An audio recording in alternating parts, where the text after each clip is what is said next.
Hey everyone, welcome to the Roto Grinders Morning Grind podcast.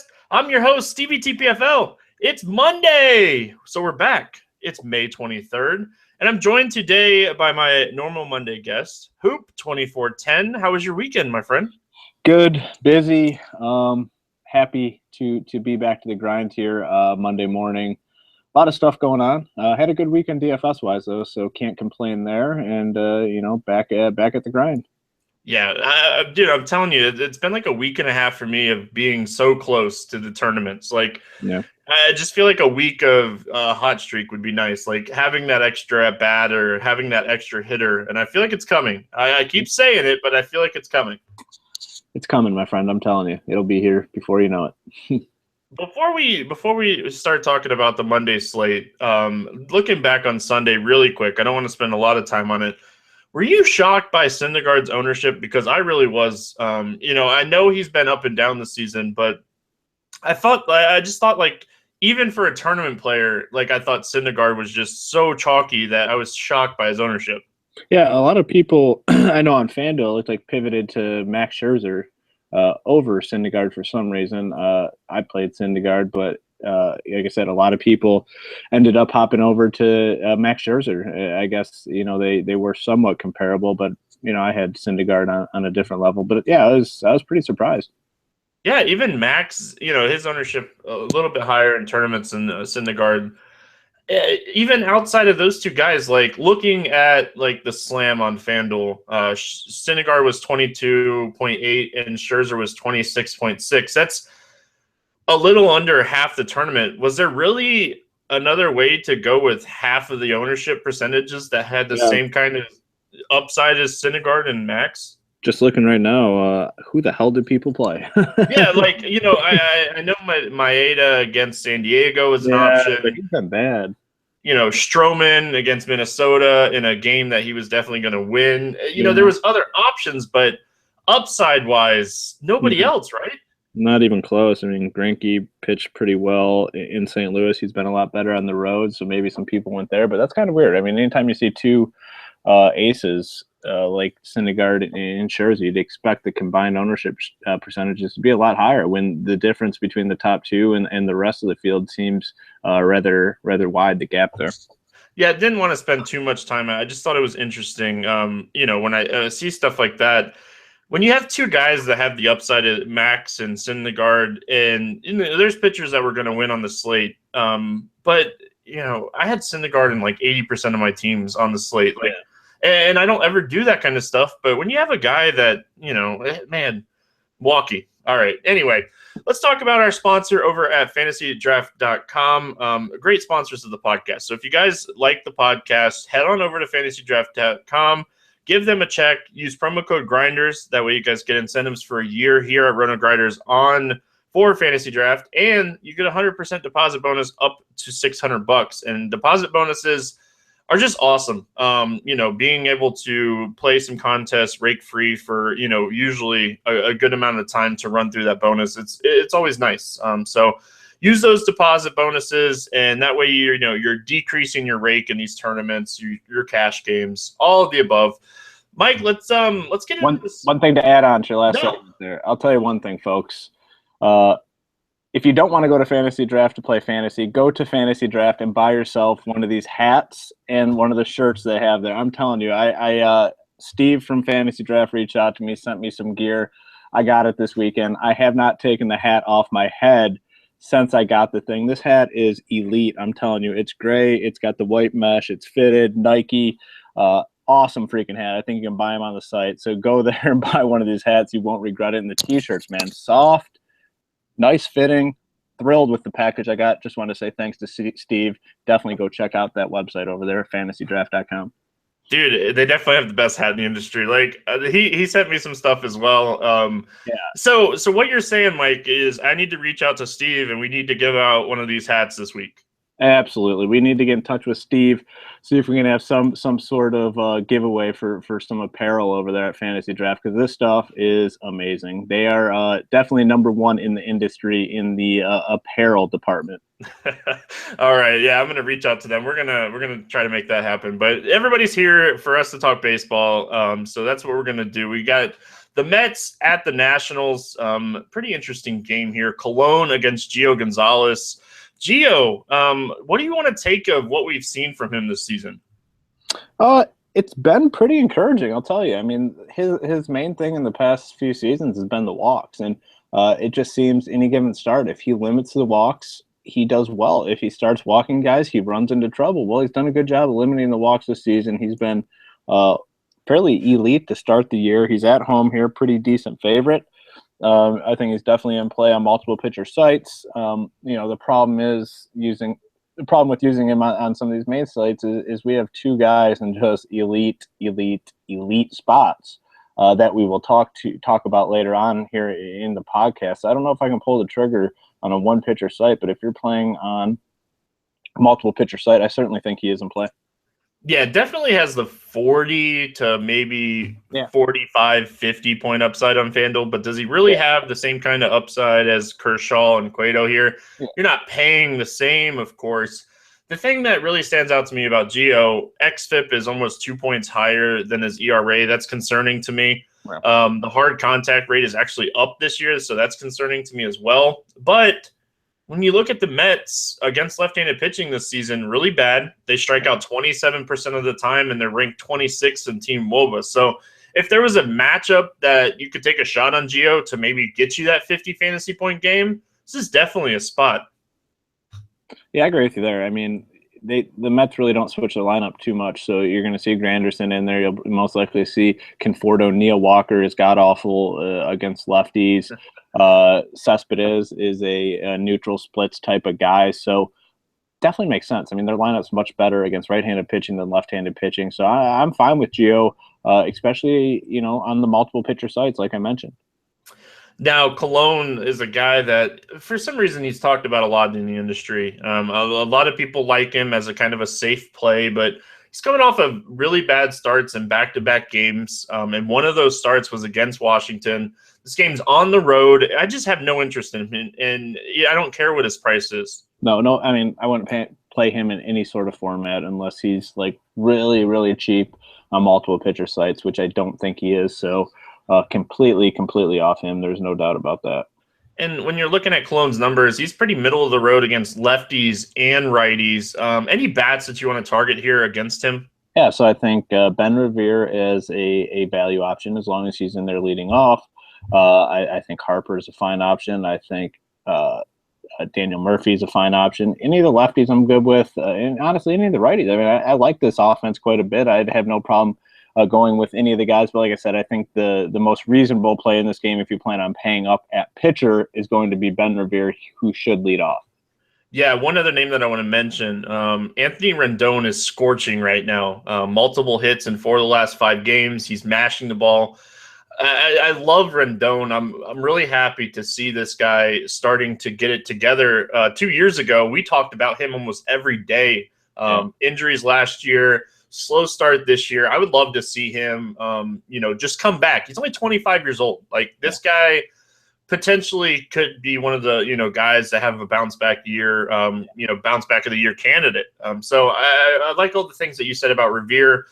He'd be the one guy in cash if he's batting leadoff. I definitely think I agree there. Gio, a guy that, we talked about. Is there any Mets bats that you want to take against him?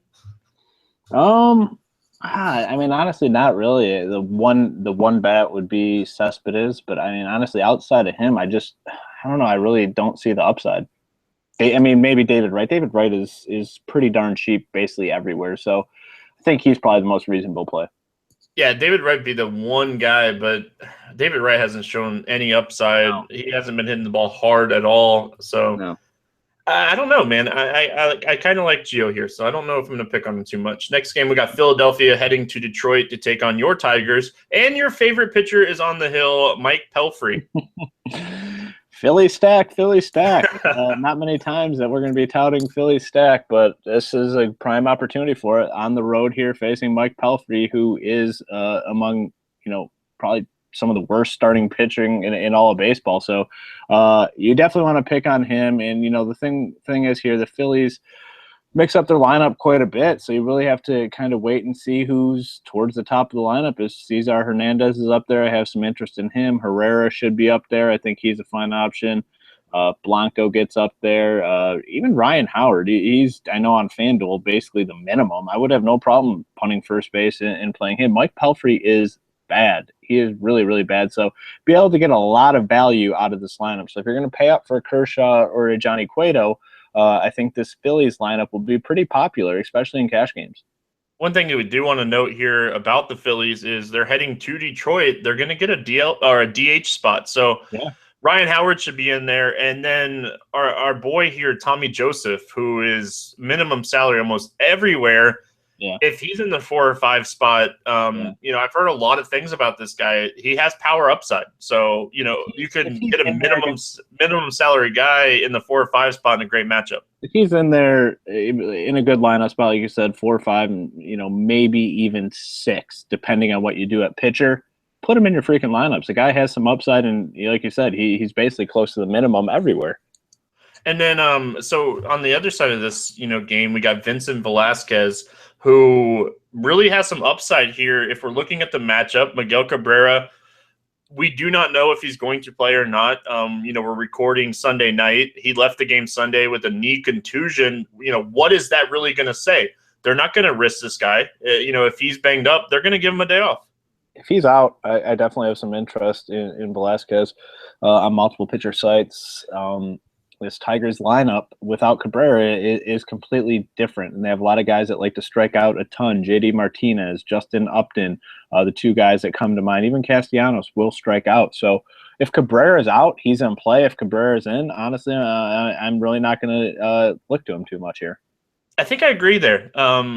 Because when we're looking at Velasquez, 31% strikeout rate to right-handed bats. He's going to see a lot of right-handed bats here in this order. And then when you look at his lefty numbers, it's almost 25%. So, he has the upside. But Miguel Cabrera he's a game changer. Absolutely. We don't pick on pitchers against Detroit because of Miguel Cabrera. Absolutely. So let's talk some bats here. You pretty much nailed it with Philly. This is a matchup where this is a spot you could look at to get some value if you're going Kershaw and cash. If Hernandez is in that 2 spot, Herrera's price is up, but he's not a terrible tournament play. Not going to give you home run upside, but he's going to give you multiple hit upside with stolen base upside, so I don't hate him. Yeah, absolutely. It's all comes down to where these guys are in the lineup. Like I said, if Cesar's towards the top, definitely in play. Blanco's a guy that sometimes gets to the top. Ryan Howard, the catcher Joseph. So there's going to be a lot of options here. On the Tigers side of things, honestly, I can't get super excited to pick on Velasquez here too much. I mean, the one bat that does kind of stand out to me would be Victor Martinez, where he's catcher eligible on FanDuel. I think he's in play there. He's relatively cheap. If Miguel Cabrera is out and a guy like Steven Moya works his way up to the 5 or 6 spot, I'd have some interest in him. But, not really looking to pick on Velasquez too much. Cameron Maybin. You have to be, as a Tigers fan, you have to be super excited about this guy. Not only does he have a hit in every game since returning since the DL, he has multiple hits in 4 of those 6 games. He has 4 stolen bases in 6 games, and he has double-digit fantasy points and at least 15 fantasy points on FanDuel in every single start. Dude's balling. I mean, there's no doubt about it. He's absolutely balling right now. He's another guy that might work his way a little closer to the top if Cabrera is out. So it's going to be the cheap bets here and Victor Martinez on FanDuel, where he's catcher eligible. Tampa Bay at Miami. 2 lefties taking on each other here. YN Chen against Matt Moore. The 2 things that we want to note right off the bat here. Christian Yelich is dealing with an injury, and Stanton is 0 for his last million with a billion strikeouts. What is going on there? No, and I was listening to SiriusXM traveling this weekend, and they had the play-by-play announcer from Miami on as a guest, and he said watch for Stanton to start walking before you start taking him. I think that's a great point because, he's just chasing everything is what he said. And if you're looking at the strikeouts, it makes sense. He had a hit. Finally, he had a hit on Sunday, but can we really look at a guy that has one hit in his last, 25 at-bats with, 16, 17, 18 strikeouts?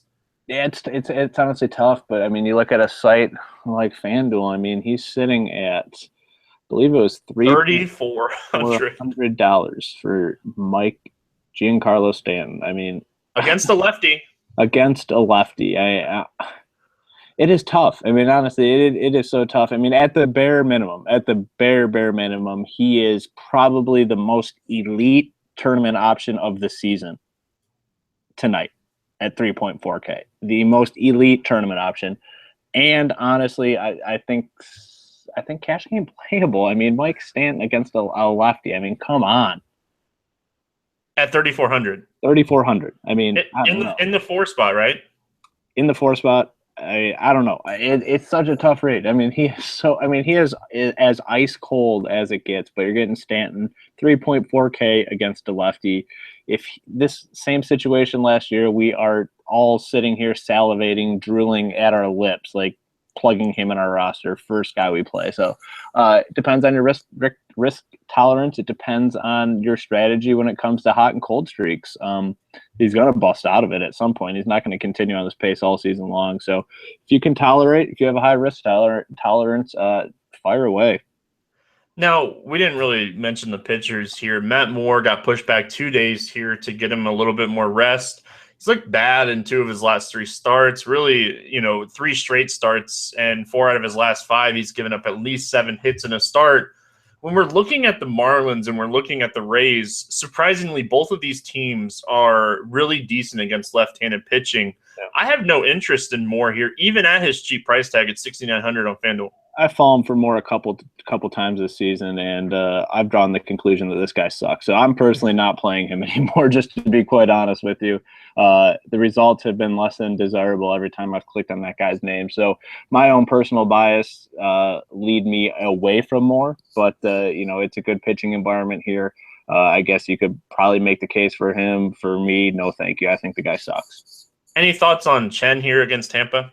I'm not playing Chen either. I mean, I don't know. I mean, the Rays have a lineup that, a lot of guys in there that can hit left-handed pitching really well. I like the Rays stack a lot in tournaments today. I like some of their pieces, depending on lineup spots in cash games as well. So we really got to see the lineup here, see who's at the top. But guys like Souza, Longoria, Geyer's been hitting the ball pretty well, and Steve Pearce are the names that pop up. But no interest in Chen. I think the Rays are a really good tournament stack facing the lefty here. Yeah, we're going to see, Geyer probably in the leadoff spot. Souza's going to get a lineup bump. It'd be really interesting to see where Tim Beckham is in the lineup because he's really cheap across the industry. And he's hot right now. Like, he has home runs in 2 of the last 3 games, at least 18 fantasy points in 3 straight games. So if Beckham gets an interesting lineup spot, I think he's cash game playable. If he's in the 8th spot, I still think he's a tournament play here against the lefty. Yeah, and a punt option too is basically the minimum. So I have some upside against lefties. If you're going to punt a position, I would have no problem playing him. Any other bats that you want to target here? When you're looking at Chen, he really struggles with righties. I really think you nailed it. It really comes down to where the Rays are hitting. Yeah, and it's a good tournament stack at the bare minimum. A team that has a lot of guys in the lineup that hit left-handed pitching really, really well. Yep, I definitely agree there. But, every day I like to give out at, 3 fantasy draft players that I think are very cash game playable over on Fantasy Draft. And my first one is actually going to come from this game. Not the greatest ballpark in the world. Both of us like the hitters in this game. And the first one has to be Steve Pearce. 6,800 Steve Pearce is way too cheap on Fantasy Draft. Should bat in the 4 spot behind Longoria. Just too cheap. Absolutely. Dude, he just kills left-handed pitching, and it doesn't matter the talent level of left-handed pitching. He hits good left-handed pitching. He hits bad left-handed pitching. He's just a good hitter against left-handed pitchers. Yeah, and another guy you can look at over on Draft, I won't call him one of my 3 plays, but Prado, only 7,200, should bat in the 2 spot. Yeah. Like the righties in this game. Me and you both, like the righties here, so we'll move on. Angels at the Rangers. Nick Tropiano against Derek Holland. Tropiano, I was on him in his last start because, the Dodgers were just cold. He's a guy that can excel in certain matchups, and that matchup was the Dodgers. It's not the Texas Rangers tonight. Yeah, and, the city of Las Vegas agrees with you because the total in this game opened up at 9.5 with Texas as a -120 favorite. So Vegas isn't believing in Mr. Tropiano as well. So you're on the right side there. It's a bad spot here for him in Texas, a really good hitting environment. Definitely off of him. Holland showing some signs of being good, but the total here is 9. Not a guy I can really consider for DFS purposes either. It will be interesting to see what happens with Mike Trout because Trout rolled his ankle in the game on Sunday, left the game early. They're saying nothing big, but if Trout is out of this lineup, who do you really worry about? You worry about Escobar and Pujols? If Trout's out, it's another situation with the we talked about with the Tigers and Miguel Cabrera. If Trout's out, Holland would be a guy that you might want to consider. He should be cheap just about everywhere, and this is more so for multiple pitcher sites as well. That lineup would just be atrocious. It already is atrocious, and with Mike Trout. So if Trout is out, that just really weakens and waters down the overall lineup like big time. So I would actually consider Holland if Trout is out. One bat that I do want to mention here, and I've been playing him over the last few days because he seems to always be low owned. He's at a position where we have top options and we have punts, and it's Johnny Gio. Multiple hits in 6 of his last game, 10-game hitting streak, and he looks really good at the plate. By rostering him, that means you watch him, and he looks good right now. So I like him here. He even got some hits off Clayton Kershaw, I believe, in Kershaw's last start. So if he's hitting off Kershaw, I believe in him against Holland. So let's talk Rangers here. I'm actually going to go to my second fantasy draft cash game play out of this order, and it's Mazara. And I feel like I talk about this guy every day, but when you have a guy that has his potential at 7,200 over on draft, just too cheap for a guy like Mazara. Yeah, absolutely. I agree with you there. He is a really good hitter. He's locked into the top part of that lineup, and definitely got to consider it, and that price tag is a little bit too cheap. So let's talk any other Rangers here. What's your thoughts on Prince Fielder? I've pretty much written him off, but if you look at the last few games, he hasn't looked terrible. I just can't do it. Don't mind him where he's really cheap. I mean, honestly, if he's really, really cheap somewhere that you're playing and you're going to try to pay up for a Kershaw or a Johnny Cueto, I would not have a problem playing him. He's been bad, like you said, and it would really have to be a situation where he's priced significantly lower than other first base options and you're getting the top pitching options. So essentially, you got to almost have to view Prince Fielder as like a punt type play. Sin-Cho Choo came back, and he already sat out Sunday with a hamstring injury. It's something to note just because, you get a guy dealing with a hamstring injury that, a team's paying a lot of money for, that it's just one of those situations to be very careful with. And then Odor is a guy that I absolutely love at second base with upside. Yeah.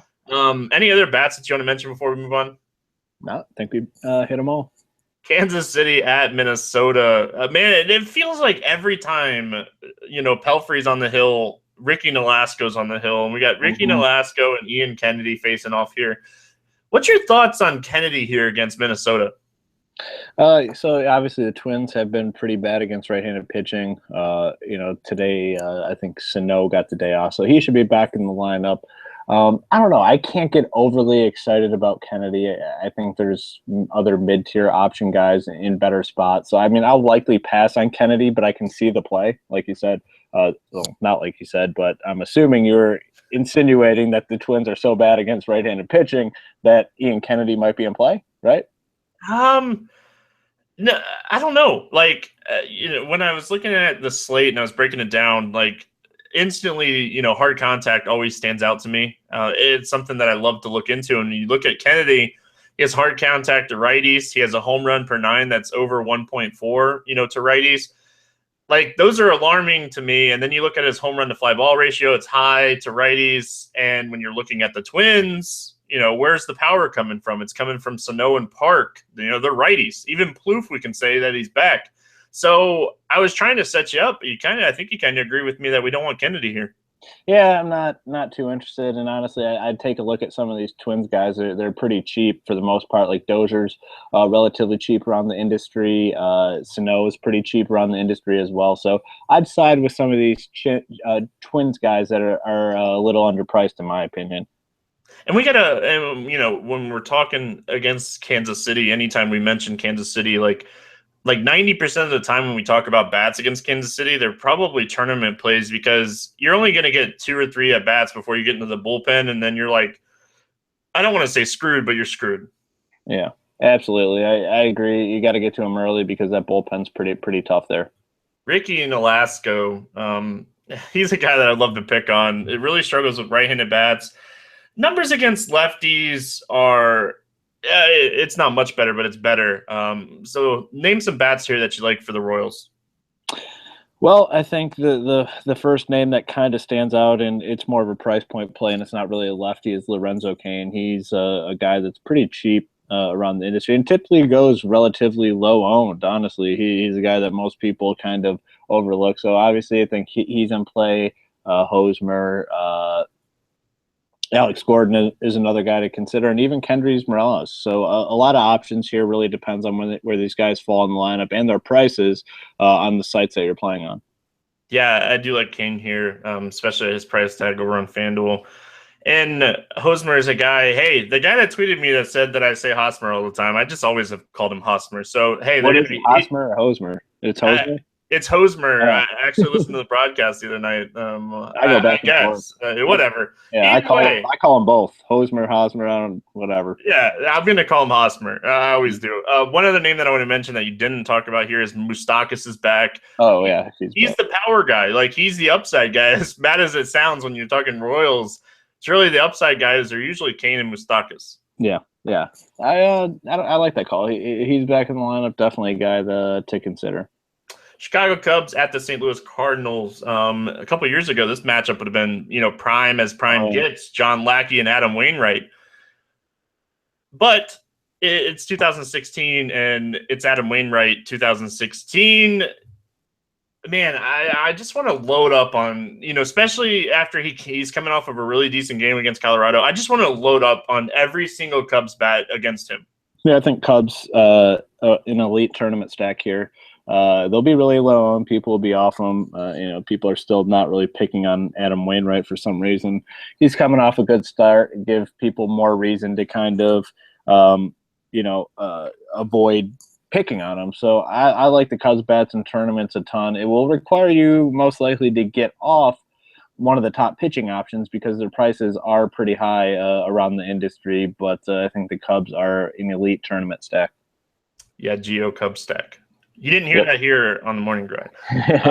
John Lackey is an interesting option, and then you look at his price tag, and you really only got to pay a little bit more to get up to the top options. Is he a guy you might want to pivot to, or is this a spot that we might just want to stay away from Lackey? 100% off him. I don't think there's any upside really in him due to his price and due to his matchup. Just tough. I mean, honestly, I talk about it a lot, but going to St. Louis it's tough. It's a tough spot. So I am completely avoiding Lackey and not necessarily picking on him either. I guess you could kind of find a cheapie if Matt Adams is in there batting fourth or Brandon Moss.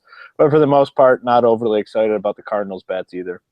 My one-off play for the Cardinals for the last week and a half has been Piscotty. That's not changing. The guy is hitting the ball extremely hard. Yeah. And then, like you mentioned, if you want to play a one-off guy like Moss, he's always a guy with upside. Yep. Cleveland at Chicago White Sox. We got Cody Anderson and Eric Johnson. You want to talk about games to target with bats? I didn't see a Vegas line for this game, but if I had to guess, at least 8.5, right? Yeah, 9. Oh, yeah, even more, even better. So let's talk. We don't want either one of these pitchers. No, absolutely not. Yeah, and all right, so we'll start with Eric Johnson here. He struggles with righties. He struggles with lefties. It's a small sample size, but really struggles. Cleveland coming off of a tough, series at Boston and playing the Red Sox, seeing a decent bullpen. and some starting pitching that actually pitch well, their prices have come down slightly to where they were to start the weekend. I like Cleveland a lot here in this game. Yeah, this is a spot where you're going to want to attack some bets. The one problem here is the fact that we most likely will not. Actually, we're not going to have the lineups for this game. True.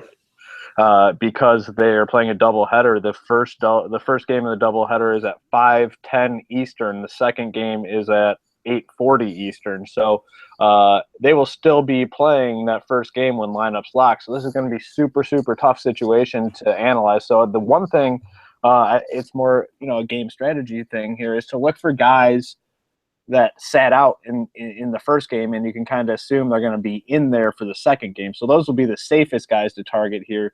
But if you're going to gamble on the lineup here, the guys that you want for the Indians, it's pretty simple. You're going to want Kipnis, you're going to want Lindor, you're going to want Carlos Santana, Rajai Davis if he leads off, but we're not going to know that. But I mean, great spot here to pick up some bats. Paying attention in this game could win you a lot of money. If you notice something like what Hoop was just saying, a well-known player sitting out in the first game, likely going to play the second game. Carlos Santana maybe using the DH. They are at Chicago. They get the DH. Yeah. It'd just be an interesting situation. Now looking at the other side, guys here will be lower owned because of that reason. Lineups won't be out. So I like a full game stack in tournaments. Just kind of gambling and hoping all your guys get in. I think that's a pretty solid strategy because you're going to get the best DFS environment at a really, really low ownership level. Yep, and the same goes for the other lineup here, the White Sox. The same thing we're saying with this lineup. The main guys that you want to target: Eaton, Abreu, Frazier. And if you notice somebody out of the lineup, maybe like for instance, Jimmy Rollins, veteran player, might sit the first half of the doubleheader. Expect him to be in the second half. Yep, absolutely. Moving on and moving out, Oakland at Seattle. We go West Coast here. Rich Hill and Taijuan Walker. Walker just doesn't look right. I watched a little bit of his last start, and he just doesn't look right. I feel like, he was dealing with the neck injury, and I feel like that neck injury might be bothering him more than what the team is letting off. When you have a strikeout pitcher, against a team like Baltimore who strikes out a lot and only gets 3 Ks in 5 innings, it's alarming. And I feel like the neck is bothering him here. And really hasn't worked deep into games at all. The last 4 starts hasn't gone more than 5 2/3. It's really tough to get excited about Walker here. I mean, it is actually a pretty good spot when you think about it. At home in Safeco against the A's, not a very intimidating lineup, but recent production kind of has me off this guy. Yeah, and it would be such a great tournament spot. Reddick on the DL, with the thumb injury. Chris Davis dealing with a forearm injury. The lineup is, outside of Valencia, this lineup is awful. Like, if I didn't, think that Walker was really dealing with a neck injury and, I felt like this is a spot, he might be a guy that has, massive upside in this start, but I just can't do it. Rich Hill, on the other hand, he definitely has some upside in this matchup. Yeah. Oh, yeah. You got to like him here. I mean, the dude's been probably one of the more surprising pitchers this season, has strikeout upside, gets a good matchup. Like I said, traveling to Seattle here, the Mariners have a lineup. A lot of their key guys are left-handed in Cano, Seager. Aoki typically hits at the top. They're losing, one of their better bats against left-handed pitching, Marte. I think injured. He's day-to-day, didn't play today, so be curious to see if he's in the lineup. So it could be kind of a watered-down lineup. So I like Rich Hill quite a bit, and I think if I am going to pivot off, a Kershaw or a Cueto, this might be the guy that I do it with.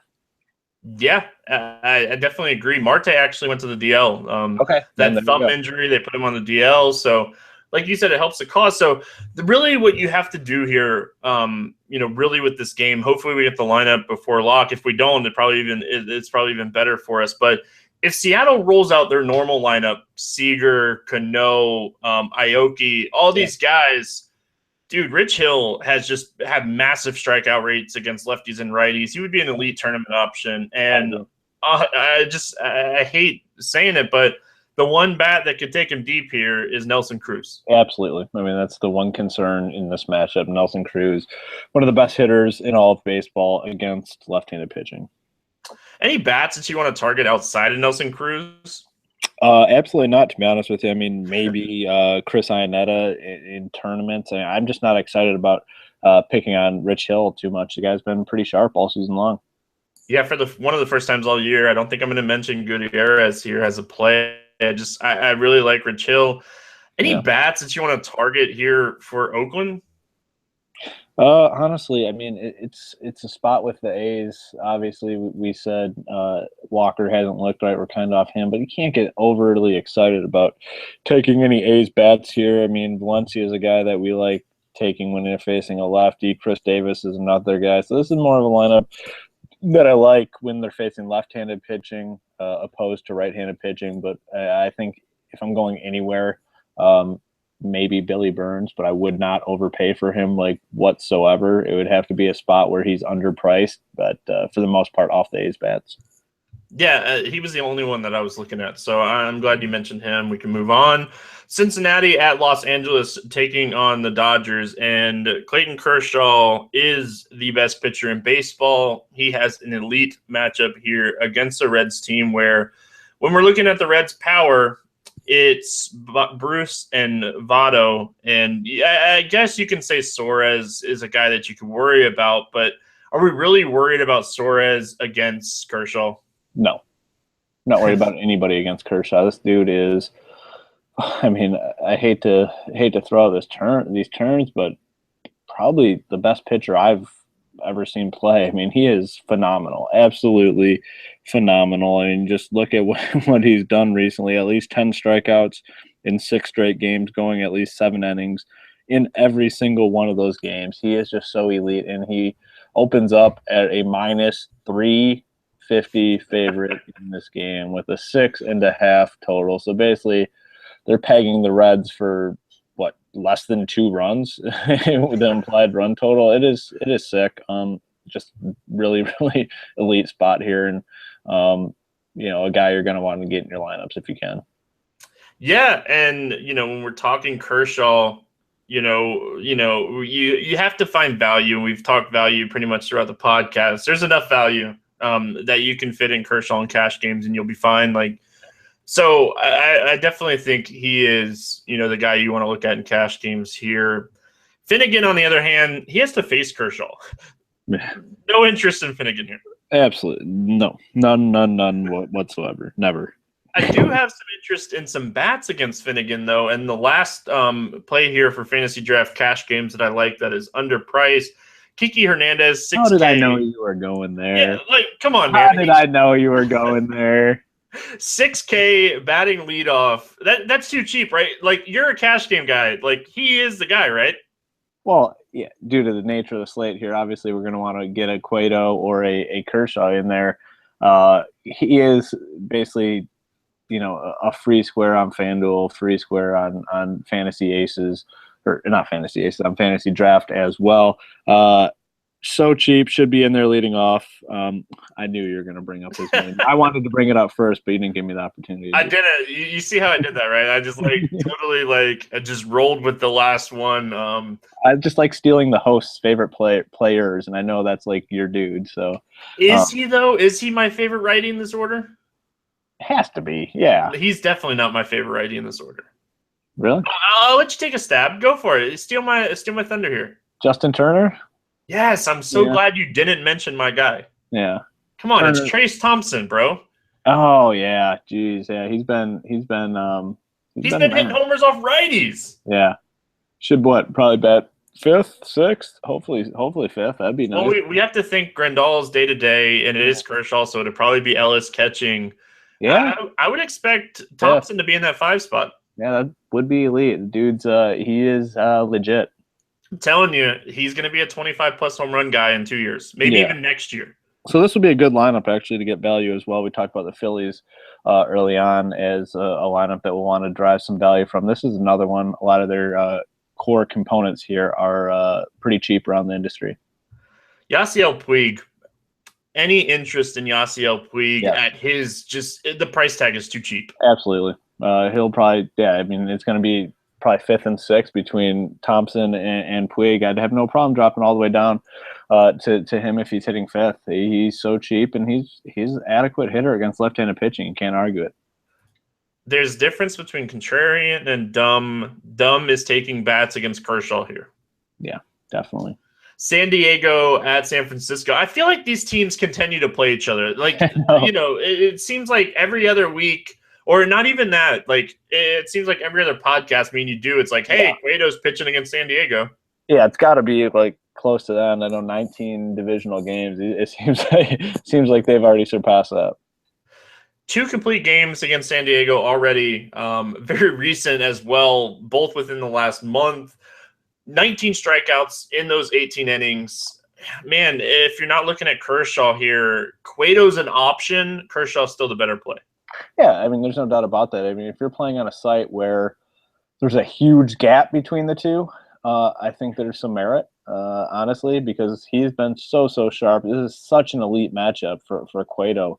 Like you said, he's got him twice. He's going to get him a third time as well. There's just not much to be afraid of there in that Padres lineup. So he is an elite option, and honestly, I mean, probably an elite tournament option too, because the ownership gap between him and Kershaw is going to be pretty massive. But like you said, I mean, there's no doubt about it. Kershaw is the better play. I mean, it's just no secret.